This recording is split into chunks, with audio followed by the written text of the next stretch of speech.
Welcome to the Yoga Therapy Hour podcast with Amy Wheeler. We're a global community of yoga therapists and related professionals who are sharing our knowledge and experience with one another to make the world a better place for all of us to thrive.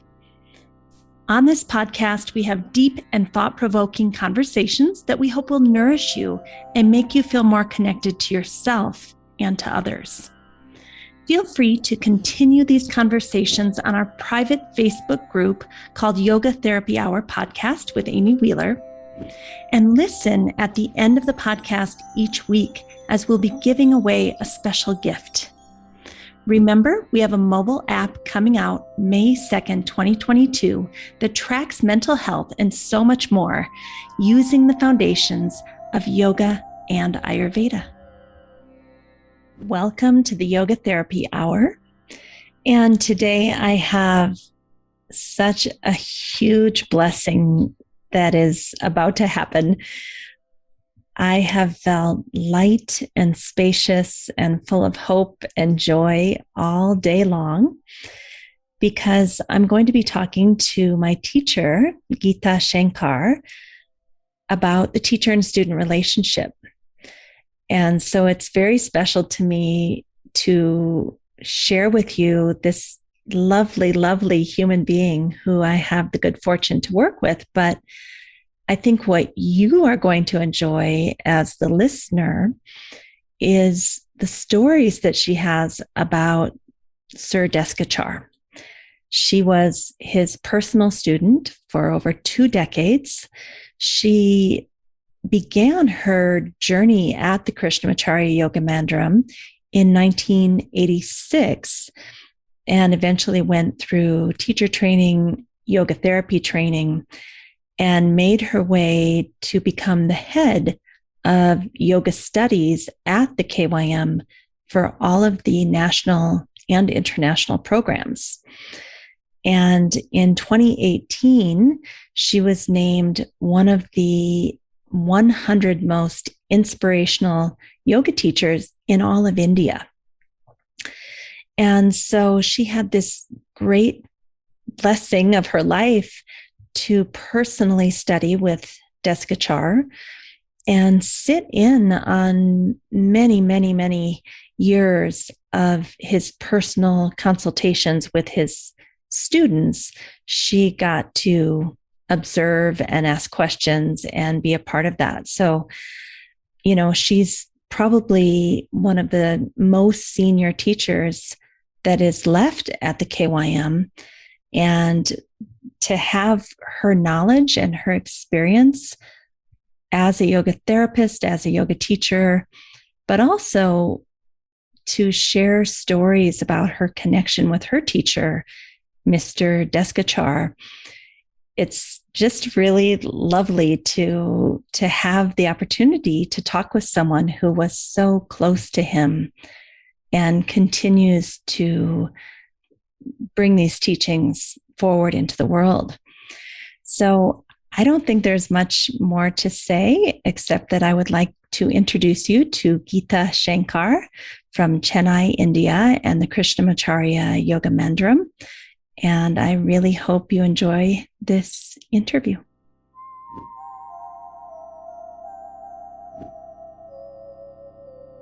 Good morning, Amy. Good morning. We'll start the program with an invocation to our teachers. Shri Krishna Vagisha Yatishwarabhyam Samprapta Chakrankana Bhashya Saram Shri Nurtnarangendra Yatau Samarpitaswam Shri Krishnamaryam Guruvaryamide Virodhe Kartike Mase Shatatara Kritodayam Yogacharyam Krishnamaryam Guruvaryamaham Bhaje Krishna Suri Daya Patram Jnana Vairagya Bhushanam Srimadvenkatanathāryam Vandeham Yogadeshikam Shri Gurubhyo Namaha. Thank you, Geetha, for that lovely invocation to our teachers at the Krishnamacharya Yoga Mandiram. And I want to welcome you and just tell a tiny bit about you that many people may not know. And that is that you actually got to meet Krishnamacharya. And we'd love to hear a little bit about that if you're willing. And also, you're one of the most senior teachers at the Krishnamacharya Yoga Mandiram, and you study directly under your teacher, TKV Desikachar, and actually sat in on consultations with him for several decades. And I don't think many people know that the knowledge that he passed on to you is still with us. I mean, it's a very special thing to have sat at the feet of Desikachar for so many years in personal consultation with his clients. So where would you like to begin? From the very first, when I first met him. So there are 2 or 3 incidents that really pushed me towards yoga. Well, the first one is, it started even before I became a yoga teacher. My own personal experience with Sir as a therapist. So, that was the real starting point. I was lucky to have met Desikachar Sir when I did in the year 1986. I was a young mother of 2 very small kids, and I so happened to lift a very heavy antique box. And I was struck with excruciating pain, sciatic pain, and was in bed for almost 2 weeks. I didn't know much about KVM or about Sir at that period of time. And it was a friend of mine who suggested that I go and meet him. So I went and met him. He was so warm and welcomed me. And he did the consultation, followed by therapy classes for me. So after about 2 or 3 weeks, the pain was no longer there. And I was really thrilled. So this was my first link with yoga therapy. And it was a very positive impression that it created. The second incident happened in the year 1988, the year when the 100th birthday of Krishnamacharya Sir was celebrated. So there were a lot of functions connected with this 100th day celebration. There were a lot of functions, and Sir had invited me for one of them. So it was a public meeting where there were so many people. Some of them requested Krishnamacharya Sir to talk a few words. But instead, he took a deep breath and chanted,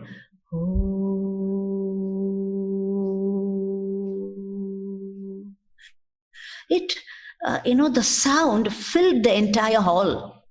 And it went on for well over 30 to 40 seconds. But he made it sound as if it was so easy. I was so fascinated, almost mesmerized by that vibration that his chanting created. I went home and tried it. I took a deep breath and timed my effort. I was so disappointed that my chanting didn't go even a second beyond 10 seconds. And, that was the day I really understood the importance and the power of yoga. So in 80, it was that around that time, Sir started the first teacher training program. And he asked me if I would like to join. But I didn't. Everything has a time. It has to fall in place. So at that period of time, I was teaching in a school. So I felt it was too much for me to take. So I didn't join at that period of time. I did it much later. But the next big influence I would like to mention is the opportunity that I got to observe Sir's classes. This was after I became a yoga teacher. Looking back, I feel that I was so lucky to have been given this chance to observe Sir's classes on many occasions. These sessions would at times leave me absolutely stunned because I was so fascinated by the way he handled the classes, the student, and the situation. His ability to check the pulse and diagnose the problem of the student so precisely, it was something that really got me interested. Sir would at times share a few case studies with us. These were all a great learning experience.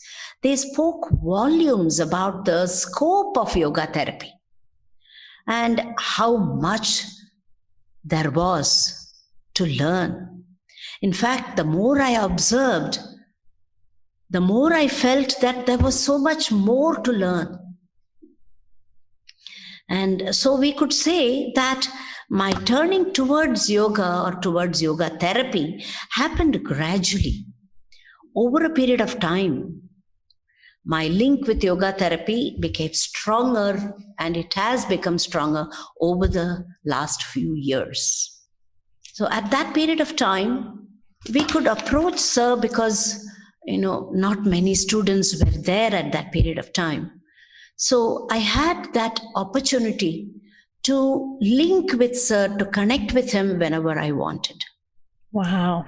What a blessing that you weren't even looking for. It just felt like a blessing from the heavens, it sounds like. And I must also tell you about the period when we did the teacher training program. It was a 4-semester program at that period of time. And Sir taught us all the 4 semesters. He taught us at least one subject. And at the end of 4 semesters, we were just waiting to finish because we were all students who were learning after a big gap. So it was a strain for us to, learning was easy, but recalling, remembering, was very difficult, and writing was even more difficult. So we were just waiting to finish. At that period of time, Sir came to our class one day and said that I feel your group needs to learn one more semester. It was almost like the Gurukula period where the teacher decided when the student should face the world or when they should stop the training. So I think we are the only batch which did one extra module with him. And looking back, I feel, what a blessed group we were to learn more from Sir. And, that was a real blessing. Interesting how at the time you probably felt disappointed with 2 young children and the strain of life, feeling like, oh, another semester. And now looking back, you can see that another semester with Desikachar. I would like to ask you, you had just said that when you sat in consultations with Sir, your Shraddha or your faith grew and grew, and that at times that you were stunned. Was that because he was helping people to heal things that didn't seem like they could be healed, or why were you stunned? Because the precision with which he could tell the student, diagnose his problem just by checking his pulse. He would even ask the student, I think you must have had jaundice when you were a kid. That sort of thing, it really was something absolutely remarkable, fascinating. Do you think he learned that from Krishnamacharya? Because yes, obviously, because Sir learned from his father for well over 3 to 4 decades.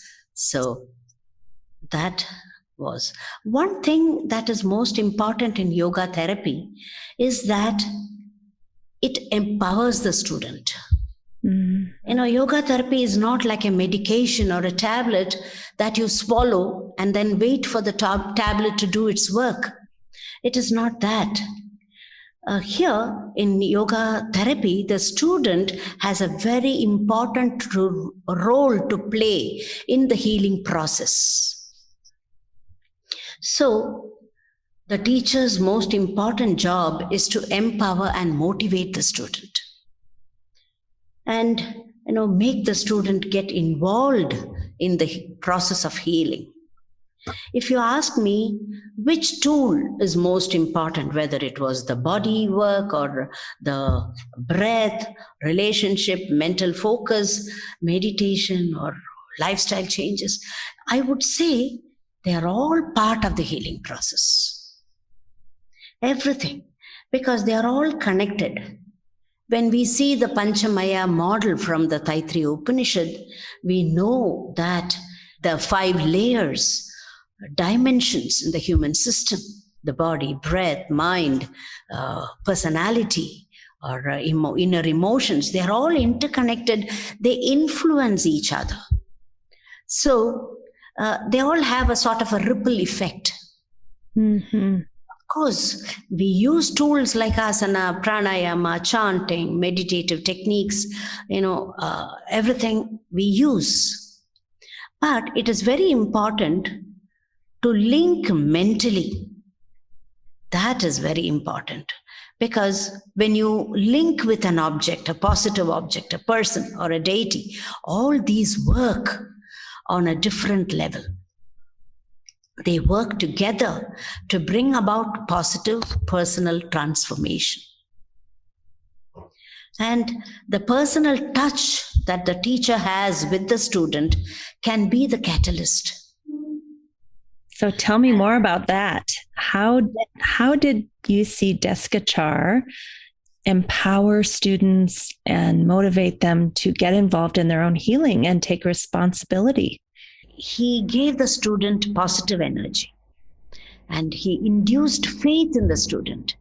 That is what sets yoga therapy apart from other approaches. Sir would welcome the student, almost go to the gate and welcome. And when the student was ready to leave, he would walk the student right up to the gate. And he would tell the student that you are in safe hands. He would even call the teacher who was going to handle the classes and then talk very highly about the teacher. And the student would always feel, I am in safe hands, and this teacher is really going to help me. So that's because healing starts from within. Right. So when the student feels so positive and hears that the teacher is a great teacher who's going to handle the classes, and Desikachar sir is going to guide the teacher, then he feels absolutely safe. When the mind is calm, healing takes place faster. The minute the correction happens with sir, the student is already on the way towards healing, because he feels so good, so positive, and he is sure that something is going to happen to change, and he's going to be out of the problem that he has come here for. So that is something, that link with the teacher, that is what is very, very important.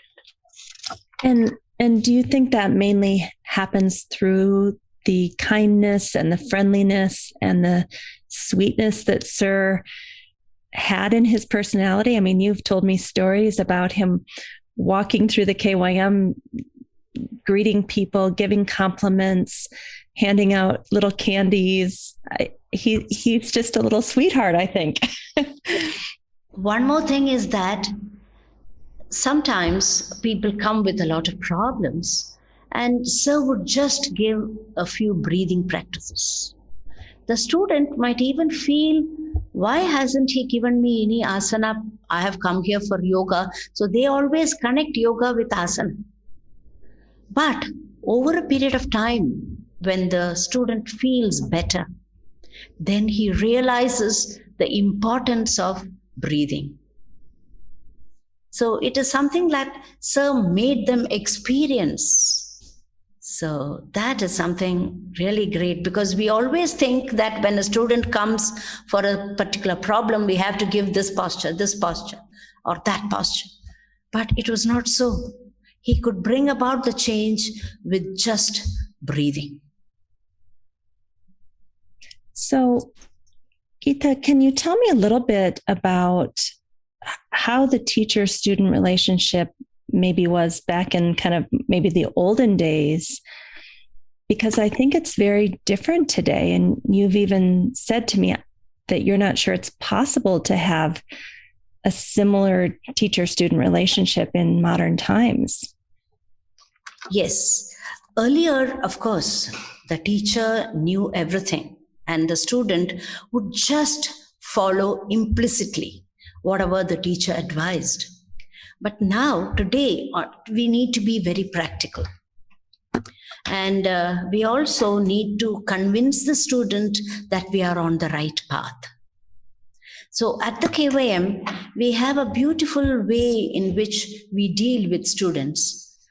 So first, we have a consultation where the consultant sees the student and checks, asks a lot of questions to know the student well, and designs the practice. And then one of our senior teachers handles the classes, but the teacher reports to the consultant. And the consultant is always aware of what is going on, or the response of the student, how he is responding to the course. So all this is always there. That link with the consultant and the teacher is always there.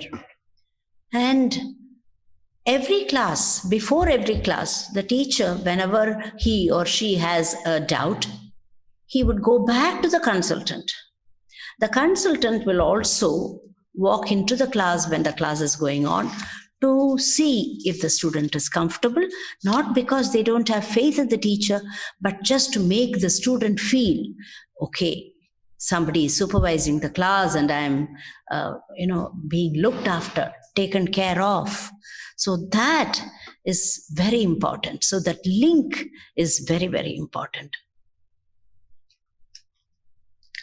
I remember I had the good fortune of sitting in with you in 2011, and I was really shocked when I saw you working in internship. I was the intern watching you work with a client, and it reminded me of how Krishnamacharya said that yoga therapy is like surgery without a scalpel.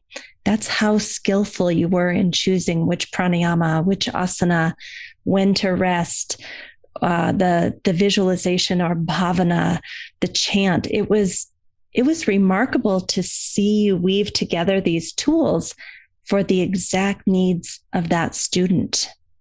Yes. There is one thing that I must tell you here, that when we see the student, we also feel which teacher would be able to link with that student. That is also very important, that the teacher-student relationship is a very, very positive one. So I feel that because we have been working with Sir, we know that the student and this teacher will link better. So that is very important. When people expect certain things, outcomes out of the classes that we do, most people come to yoga or therapy with either 1, 2, or 3, or even more problems. As teachers, we need to prioritize our goals, because our first aim is to relieve pain. That is very, very important, and work towards wellness. Physical health improvements are the first to happen. because we focus on that. And the student starts experiencing these benefits. This is also something that makes the student feel positive and more calm. When there is more peace of mind, healing happens faster, as I told you. I would like to quote from Yoga Rahasya, on which Desikachar Sir and Krishnamacharya Sir based a lot of their teachings. It says, one sloka from there, Rogino dhanino vasyuh rajana shuddhyopi va na kadapi manashantim labante bhutale narah. This means whoever it may be, a rich man or a king or a learned person, whoever, when the person is sick, he will not have peace of mind. So we all know that when there is no peace of mind, it becomes very difficult for him to focus or even fulfill his duties, whatever. So healing starts from the mind. So when the mind is relaxed, healing happens faster. Asanas are always done with breath regulation, and this helps to involve the mind as well. And so positive changes starts happening. They start happening over a period of time. First at a very gross level, but over a period of time when the student practices with focus and with faith, then changes happen at the mind level, personality level, over a period of time. So, their perception changes, and, they are able to accept many things and wait patiently for those positive changes to happen. So this is something that, a sincere practitioner can benefit through regular practice. Well, I wanted to ask you about that because I'm hearing that the teacher kind of sets up this container of positivity and proper mindset.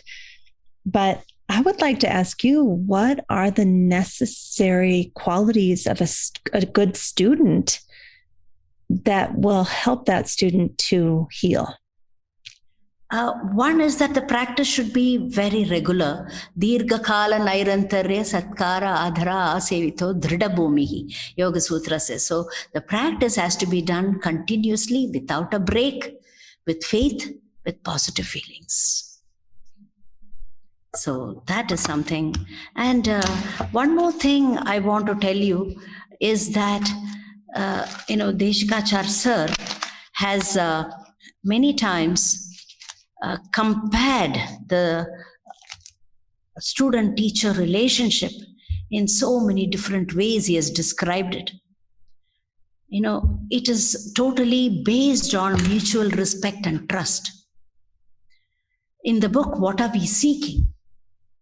Desikachar Sir has said that the teacher should be a good listener. I quote from the book, "The capacity to listen should be developed well, and this will help us to perceive things that we did not notice earlier.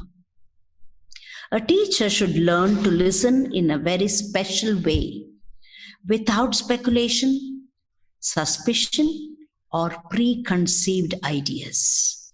So this, I think, according to me, is so special that, especially in yoga therapy, because our health issues, however small, as a teacher, we have to listen to the student, because, whatever the health issue, however small it is real for the student. It is very real. Any symptoms, however insignificant it can be, it may sound, it is real for the student. So the teacher should be open to listen with a sincerity that makes the student look forward to positive changes, to look forward with faith. And this listening skill that we can develop over a period of time, it will not happen overnight. It will take time, but it will help us to help the student better, to move the student towards healing. So the confidence that we infuse with that sincerity of listening it'll help in a big way. And can you talk a little bit about how the student might feel linked to the teacher? And what can we do to promote that? Because I think sometimes, at least in the West, we have students coming who want a quick fix. They have demands. It's almost transactional in nature. And I find that what I see at the KYM, there's almost a different attitude. There's a sweetness. There's a caretaking. It's not a transaction. I'm going to pay you this much money and you're going to give me a lesson kind of feeling. So can you talk about that heartfelt link that I think is, in my opinion, necessary for the healing to begin? Yes, definitely. That is why I said during the consultation, we talk a lot about the problem, not just the problem, but about the student, his lifestyle, his eating habits, his family. So we understand a lot, and we need to keep our ears, eyes, and mind open to listen to as I told you, the teacher has to be a good listener. So it is very important. Sometimes the student loves to pour out his problems or her problems. So when you feel the teacher is listening, when the student feels that, yes, she is listening or he is listening with a lot of sincerity, that itself creates a positive vibration. And it starts the healing process there. And did you feel you had that with Sir, that he would listen to your struggles as a young mother with a back problem, and a school teacher?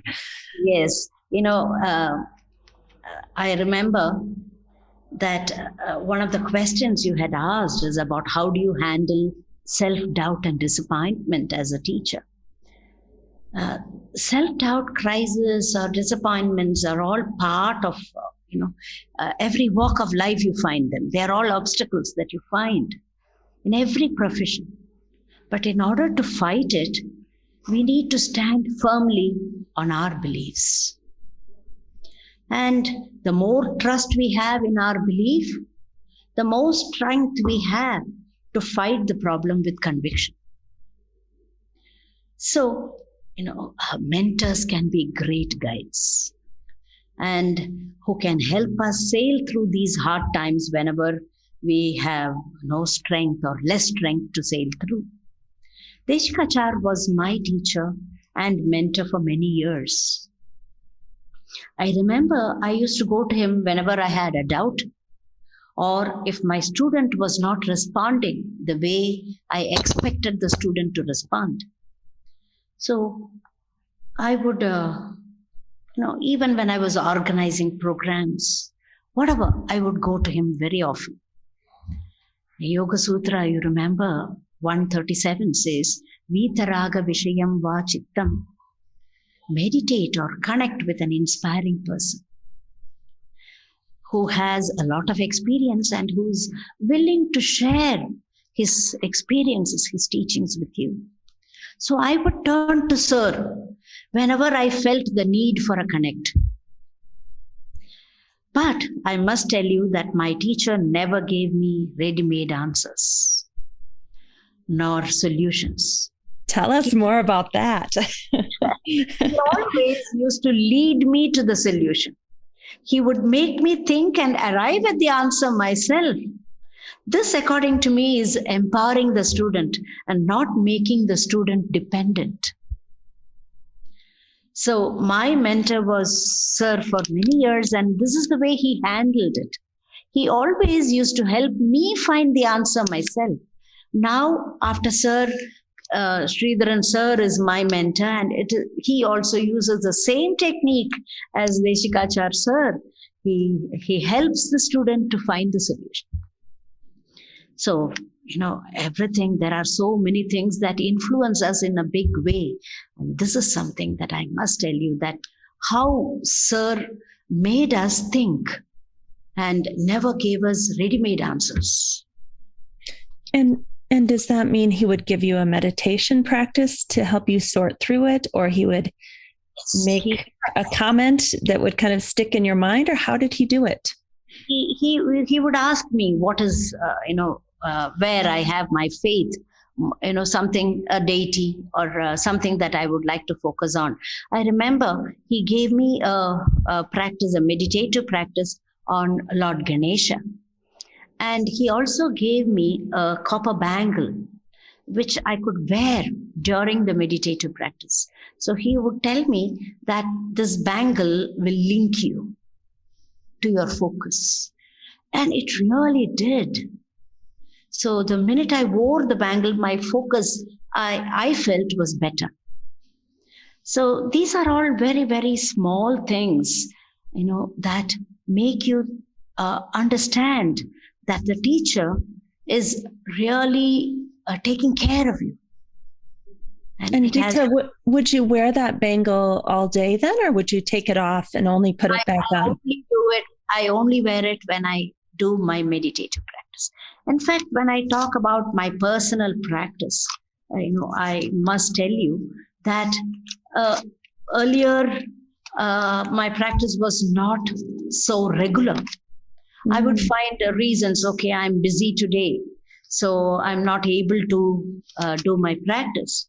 But over a period of time, especially after this COVID situation, my practice became even more focused and regular. In June last year, I was down with COVID. And I had all the symptoms that the newspapers talk about. Fever, body pain, digestion problems, loss of smell and taste, and headaches, everything. And I could not do any practice at all at that period of time. But I did my pranayama. So I did many, many techniques, almost 4 to 5 times a day. I did my practice, and I used Pratiloma Ujjayi pranayama. I used Sheetali. I used Surya Bedana pranayama. So I used all these to, it turns in turns, all these, but almost 4 to 5 times a day. And within a week, I was all right. I did not need hospitalization, and and I felt much better after I started doing these practices. So, the regularity with which you do the practice also counts a lot. And of course, the appropriate practice is also very important. Well, that could be a whole nother podcast asking about why you chose Pratiloma Ujjayi and Sheetali and Surya Bedana. Do you have a quick answer for that? There isn't any quick answers, but I can tell you that whenever I had fever, Sheetali helped me to bring my body temperature down. And Pratiloma Ujjayi regularizes the pulse, and it helps you to become more stable at the breath level. So that is why I chose that. I remember when you were doing this, and were you lying in bed, or could you actually sit up and do it? I did a lot of breathing in a lying down position whenever I felt tired, but I also sat down to do the Pratiloma Ujjayi. I sat down because, in a seated position, the breath is more efficient and you can work on it better. And would you say, when we're talking about the Krishnamacharya tradition, would you say pranayama techniques and ratios, is that kind of the primary healing tool that, or would you say all of them are equally important? All of them are equally important. Like, for example, when you talk about my practice, I sometimes just sit quietly. I do a bit of introspection, swadhyaya. It's a sort of a meditation for me. I try to assess my actions or make decisions about how I should plan certain things or how I should have reacted to certain situations. I go over it.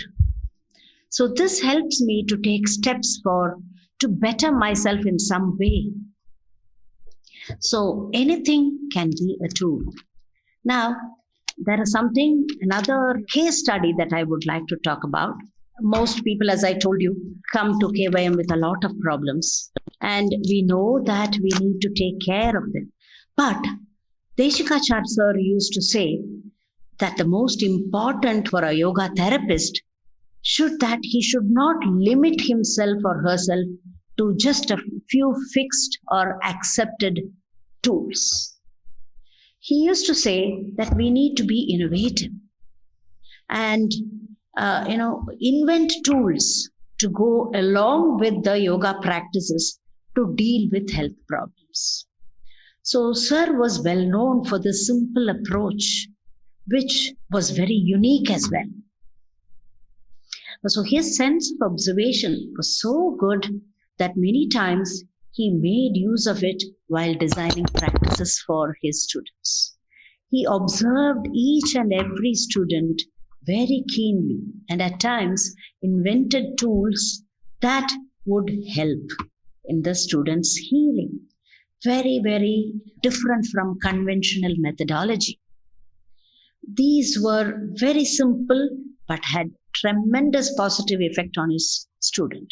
One particular case that he told us about very often is about a student who was going through a very low phase in life and was quite depressed.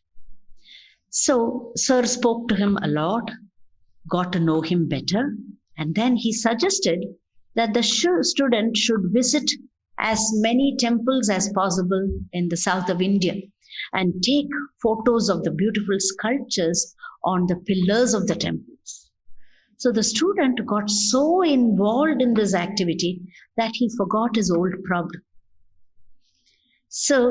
And he came back so refreshed and happy. Yoga Sutra 1.50 says, Tajja samskara anya samskara pratibandhi. So new and positive habits should be cultivated, as this will help to replace old habits or old tendencies. So these, when combined with a regular and appropriate yoga practice, help the student to get over his problems in a very, very smooth and easy way. A yoga therapist should also keep his mind open and learn from the experience of others to help the problems of students.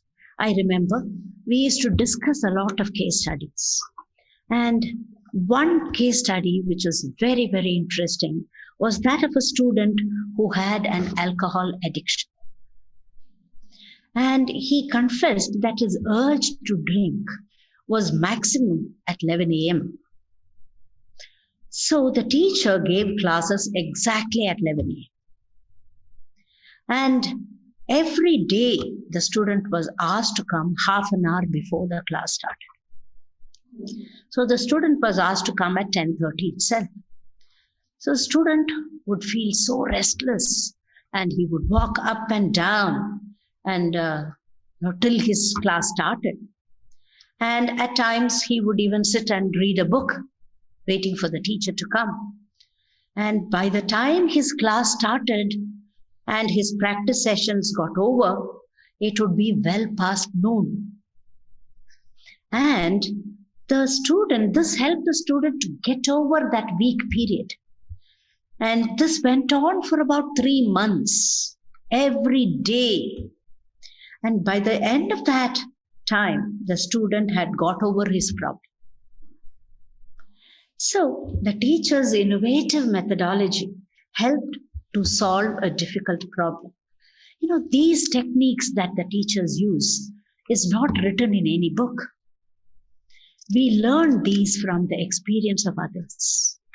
So it is not just the physical movements or the breath regulation, but innovative tools, when they are used along with a good and appropriate practice, they help to heal in a better way. And according to me, this is a big learning, and which is very practical as well. So as yoga therapists, we need to keep our ears, eyes, and mind open and to new learning and incorporate these in our application of yoga for therapy. There's a yoga sutra that says we can use any tool that works. Yes, correct. So Geetha, what is one piece of advice you would give yoga teachers and yoga therapists about being a really, really skilled and excellent yoga teacher or yoga therapist? This is exactly what I said now, that don't confine yourself only to traditional or accepted tools. Keep your mind open and make sure that the impact of the class is so good that healing starts from the very first class. So that is something, very, very important. Geetha, I'm a little embarrassed to say, but I was, when COVID started, I was sitting at my desk too many hours a day on Zoom, and my back had gotten so horrible that I could barely walk around the block. And I took a lesson with you, and it immediately had an impact. Like after the first lesson, I was like, this is incredible. What just happened? I feel better. And within 3 days, I was able to go, walking with my husband and dogs again. I mean, it happened so fast and so effectively. I was actually, and I still am kind of in shock about it. And, now I've been working with you for almost a year, and I'm running and hiking. And how do you explain that? How do you explain how quickly, I mean, I am a yoga therapist, but you were able to help me suffer less so quickly. How do you explain that? First thing is understanding the problem and why it happened when it did. That is something, it makes us decide what will help the student. And going slow. The teacher should never try to show off by giving all the postures that he or she knows. It is not necessary.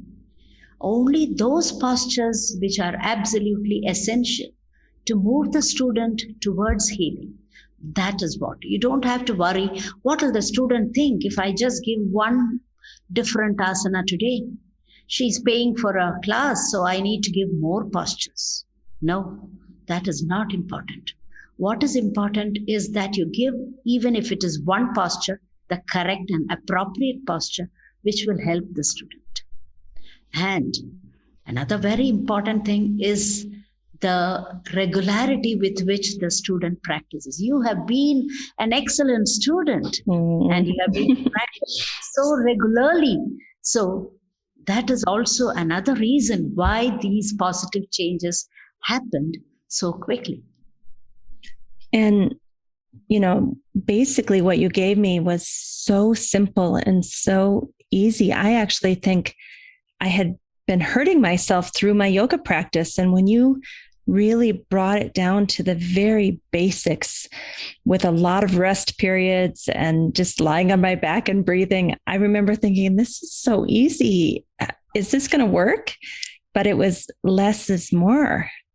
That's what I needed, was more rest on my back, baby postures at the wall. It was amazing. So thank you. So, thanks to my teacher, Desikachar sir, because whatever I have learned, not only in my teacher training program, but also in my therapist training program, is all because of Sir and the great teachers who have taught us. So, Geetha, where do you see the field of yoga therapy heading in the next 5, 10, 15, 20 years?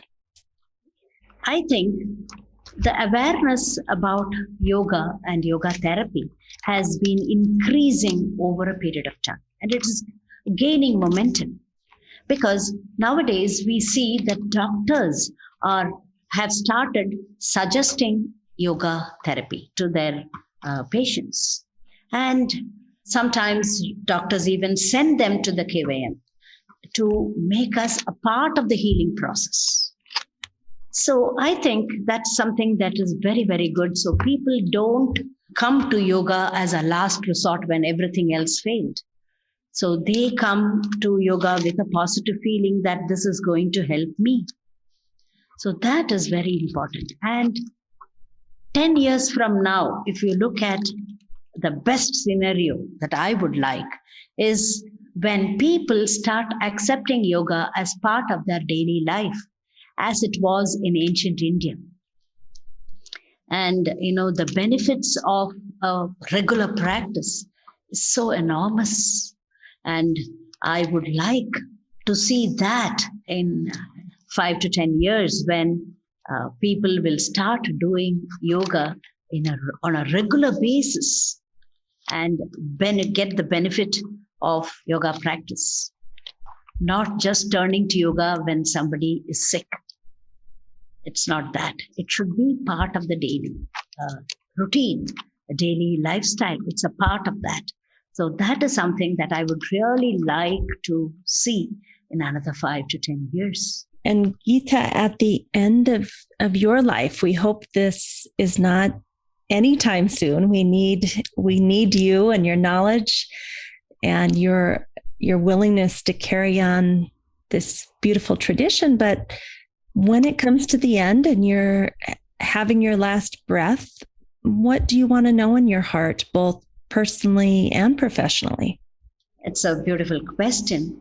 See, the work that I'm doing is something that I know and something that I feel can help others.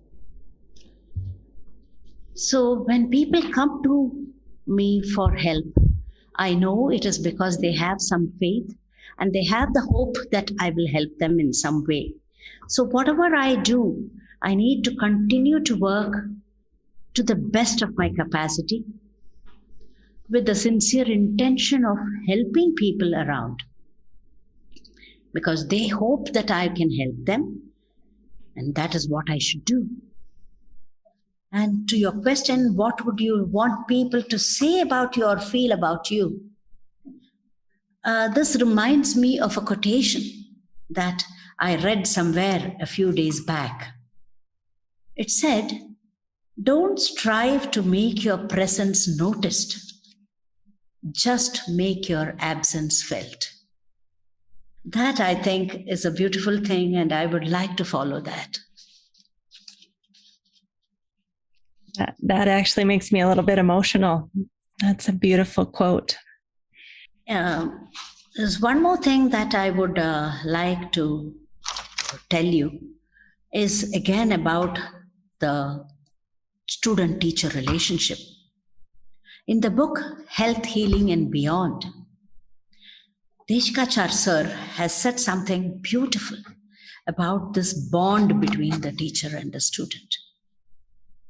He says that the bond between the teacher and a student is like a rope between two mountain climbers.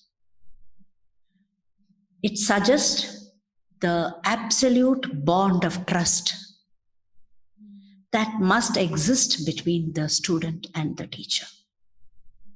He says another way of interpreting this is that the more the teacher advances, the more he or she can give to the student or help the student. This is a beautiful comparison. And I think it's something that will make you think. There is also another quotation that he has given. He has described the relationship between the teacher and the student in another way. He says it is a bond that lightens and strengthens. So it's a very loaded sentence, this. It gives a lot of scope to think about. We can interpret it in many ways. It is a bond that lightens, which means that it is a bond that does not weigh us down. And it is a bond that strengthens, which means maybe that it strengthens our sense of responsibility. Of course, the lightening also happens when the teacher is able to infuse faith and empower the student to be a part of the healing process. So I think this sentence is a beautiful sentence which gives a lot of scope to think about and interpret it in the way you feel is good for you. So it's a beautiful. I really thought I should share that with you. Yes, I feel that experientially from working with you, that when I'm feeling down or like my faith is not as strong as I would like, I look forward to meeting with you on Thursday night because I know that I'll feel better afterwards. Not because you did any particular thing, but there is that connection or link that makes me feel stronger. On Friday morning, I'm going to feel so much better. And it's hard to describe, but I think it's, you must feel it and experience it to really understand it. Thank you. Nothing gives a teacher more pleasure or more happiness than when he or she hears that the student is getting better and feeling better and is out of the problem that he or she came to yoga for. So it is something that makes our profession something that gives you a lot of happiness. Every profession has a lot of obstacles, a lot of tension, strain. All that will always be there. But it is something that as yoga teachers, we are better equipped to handle. Like the Yoga Sutra says, as one of the benefits of asana practice, tato dvandva anabhigataha, which means that we are able to face the opposites of life in a better way. We don't overreact to situations. So remaining calm is very important for a yoga teacher, because when the student pours out his problem, if you're going to get so involved that it upsets you, then you will be in no position to help the student. So we need to be stable and strong so that we can help the student. So this is something that, yoga teaches us, and over a period of time, practicing yoga gives you that benefit to remain calm and be of some help whenever possible. Geetha, I feel that's a wonderful place to end. And in classical style of Sir Desikachar, you've given us some things to ponder, some stories, some ideas like the climbers with the rope. That's one thing I really loved about him, is things from 20 years ago, back when I first visited and met you in 2001 at the Krishnamacharya Silver Jubilee. I still think of those ideas that Sir would present and ask us to ponder. Like, I remember one of them was something about responsibility and freedom. Which one is more important? Like, I still think of that today, 20 years later. He would always throw up a sentence and ask us to think about it. Yes. Yeah. Right. It's such a blessed feeling, not only because I was able to see Krishnamacharya, Sir, but also to be Desikachar Sir's student for such a long period of time, and that I had the opportunity to turn to him when I wanted that, I felt the need to connect. And he was always welcoming whenever I went to him. And sometimes he would even tell me, I don't want you to ask me that question. I want you to find the answer yourself. So these are times when, that sort of a reaction would empower the student to think. Otherwise, the student will become too dependent on the teacher. So he knew how to handle the students. And do you feel that even after death, is there still a connection with him? Yes, of course. Mm. We don't have to see his physical body in front of you. You don't have to. Whatever he has taught us, whatever he has showed us the light. And that is what is very important. So, very often I think of him, I think of all that he taught us, and how he gave us lectures, special classes. These are all something that you can never forget. Mm. These are things that will stand by us till our end. It's almost as if he can live on through you. Through all his students. Yes, yeah. Every student of his. Some teachers have that capacity in them to influence not just one student, but many students at the same time. And he was one of them. My last question, I promise. Why do you think he was able to do that? He influenced so many people and continues to through the book of The Heart of Yoga.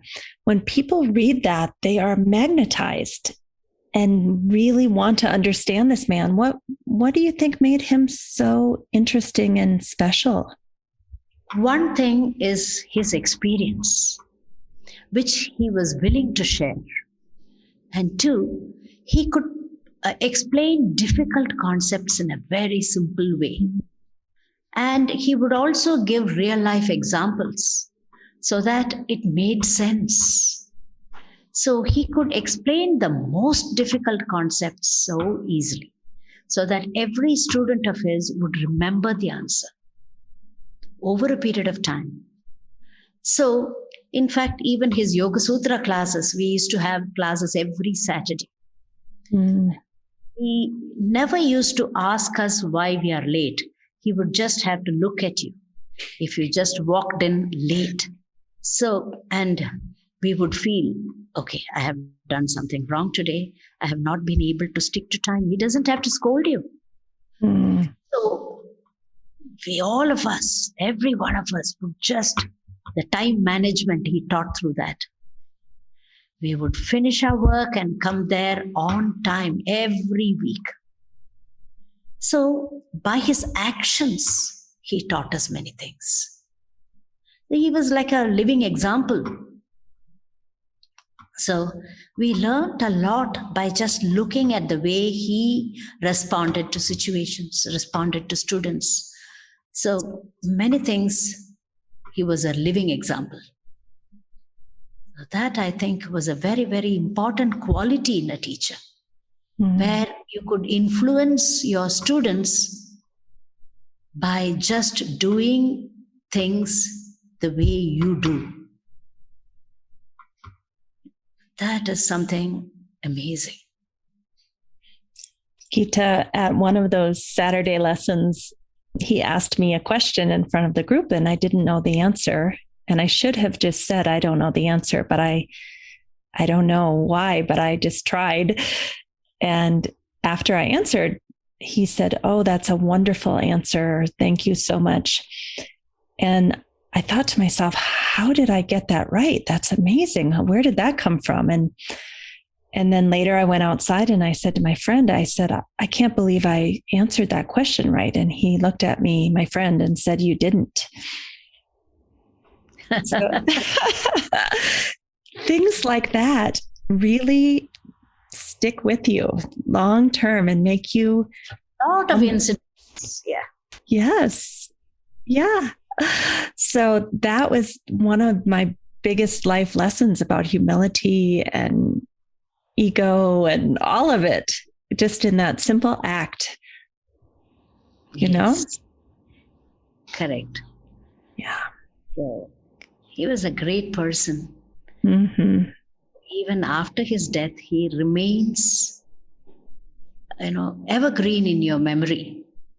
What he spoke and what he did, the way he reacted, the way he said things, and everything.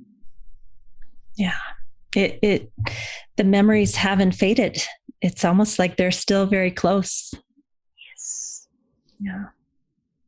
Well, I just want to thank you so much for taking the time to talk with us about teacher and student relationship and sharing your experience with Sir Desikachar.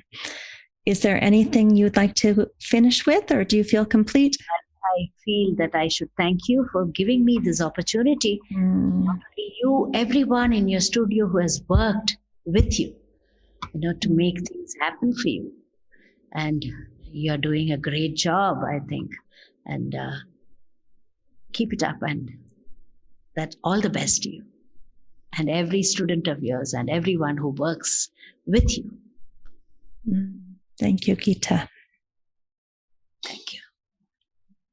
I've just finished the interview with Geetha Shankar, and some of the impressions that I'm left with after speaking with her and hearing the stories of her relationship with Sir Desikachar are that simplicity and being gentle and kind and sweet and being a great listener and finding innovative ways to work with students that have nothing to do with asana or pranayama or meditation, that this ability to connect and create relationship with our yoga students and clients is really the essence. And that's just so simple that it's really heart-to-heart connection. And it's that positive feeling that kind of opens up the student or the client to the possibility or the hope that healing and change can happen. I remember when I came to Geetha, even though I've known her for 20 plus years now, because I met her in 2001 at the Krishnamacharya Yoga Mandiram. That's another story for another day. But even after knowing her for so long, now that I get to meet with her on a regular basis to create my private practice, I can absolutely tell you that the day that I get to meet with her, I feel excited and happy and almost giddy. And my whole day is full of light and lightness and possibility and hope. Whatever I've been going through, I feel like it's going to be okay because I'm going to get a practice that is going to help me with that. And I'm going to connect with her. And to me, that's just very simple. Like, I don't know how to explain to a hospital system or to a healthcare program or a recovery center that as a yoga therapist, I'm going to treat your clients with care. I'm going to make them feel hopeful and expansive and light. I'm going to help them feel invested in their own health and recovery. I hope to self-empower them to make lifestyle changes. It almost seems like we should do more than that. That if that's the promise, will anyone want to hire us? Or will we be able to get clients? And I think we need to claim it. And we need to say, yes, I'm here to listen. I'm here to be in a positive relationship. I'm here to give simple breath practices. I'm here to do very gentle asana. And yes, that is going to heal. I'm here to create positive intentions. I'm here to create a change in perspective or help the student have a change in perspective. Sometimes I think we make things so complicated. And if we could just do less and keep it simple and elegant and claim that is powerful. Ease is powerful. I think if all of us as yoga therapists just said, yep, that's our superpower. That's what we do. We claim it. We're great at it, along with things like balancing the autonomic nervous system, I think we would really be able to impact people on a very, very deep level. And so I just want to encourage us all to keep it simple, keep it kind, keep it hopeful, and focus on the heart, focus on the relationship, focus on the sweetness. And that's enough. It's more than enough. It's what the world needs. And we don't have to do anything more fancy than that. We don't have to make any bigger promises. So many times I think as a yoga therapist, we somehow feel insecure because we think, what are we bringing to the table to these students that other people like an acupuncturist or a physical therapist or a psychologist, what are we doing that's different? And I think saying, I'm here to create hope and health and well-being and support and sweetness and friendliness and kindness, that's great. That's what the world needs. And the rest will follow from there.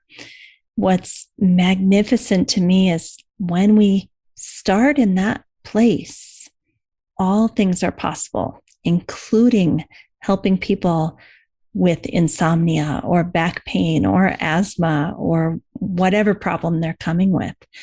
But that is the starting point. So I feel very happy that we had this time together. I hope you enjoyed it too. We have a lot to think about after listening to Geetha, and I wish you well. Have a great day.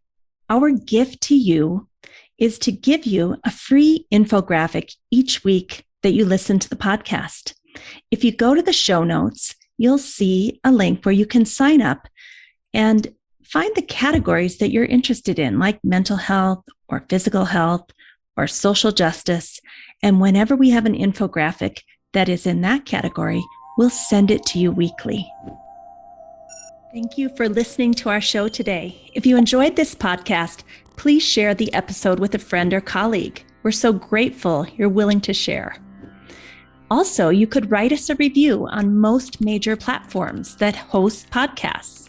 Give us 5 stars if you appreciate the show and tell us what you love so that we can do more of that.